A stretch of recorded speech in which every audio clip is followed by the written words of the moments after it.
You wanna know more? When I was young, I was content with having just my own bed.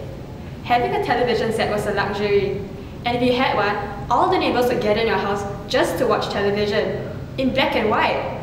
Now, I can't live without my iPhone, my BlackBerry, and my laptop. And almost everyone has a television set in their homes now.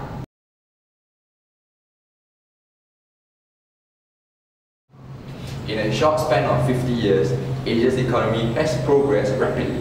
According to DBS, 500 million Asians now belong to the middle class, living on approximately 2 to 20 Singapore dollars a day. This number is expected to increase to 1.74 billion in 2020. That's 250 times the current population in Singapore. Asia's middle class currently accounts for 23% of total consumer spending.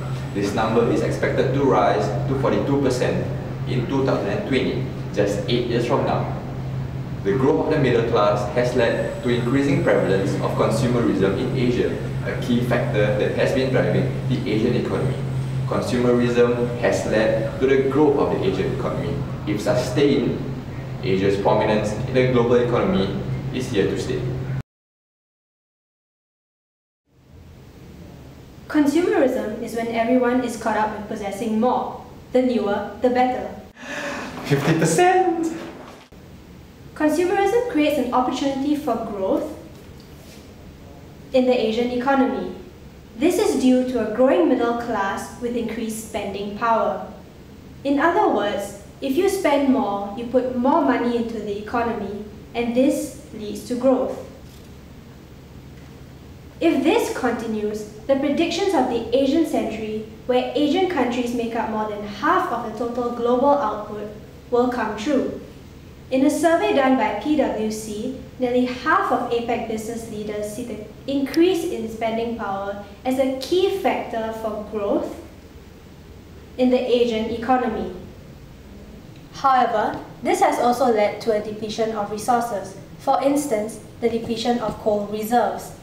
Global coal demand has almost doubled since 1980.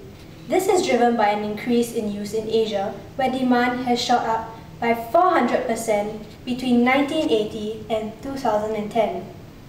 In 2000, based on consumption rates, the world coal reserves were estimated to last just 230 years. 11 years later, in 2011, this has decreased to just 112 years. At this point in time, you may be wondering, how does the depletion of coal affect me? Or isn't coal something we use during barbecues? Well, you may be unaware of this, but coal is used everywhere in our daily lives. From the production of silicon metal, which is found in your cosmetics and soap, to the refining of aluminium, which is then used in your iPhone 5, coal is needed. If we keep buying without thinking, we are depleting our own resources unnecessarily. In the long run, products can no longer be made to drive the economy. The Asian century will cease to exist. Imagine having no phones, no cars, no soap. How will life be like? So act now by following the instructions below.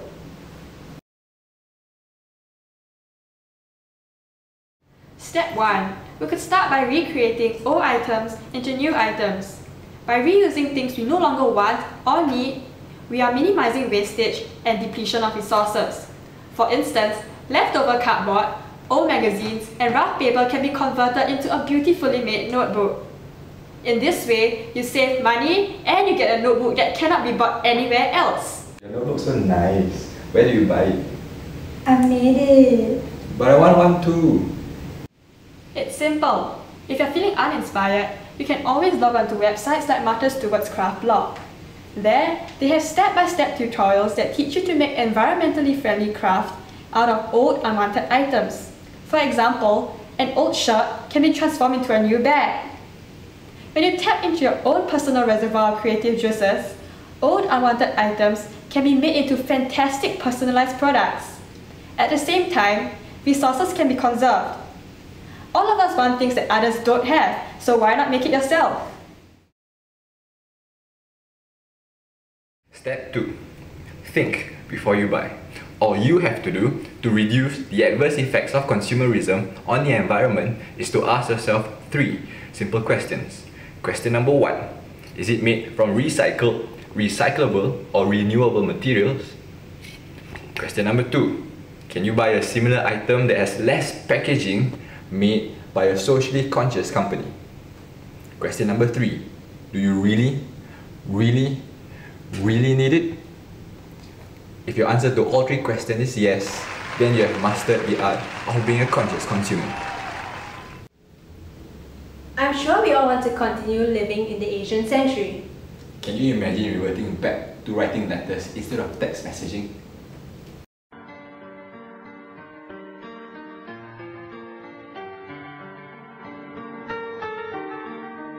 Can we pretend that airplanes in the night sky like shooting stars?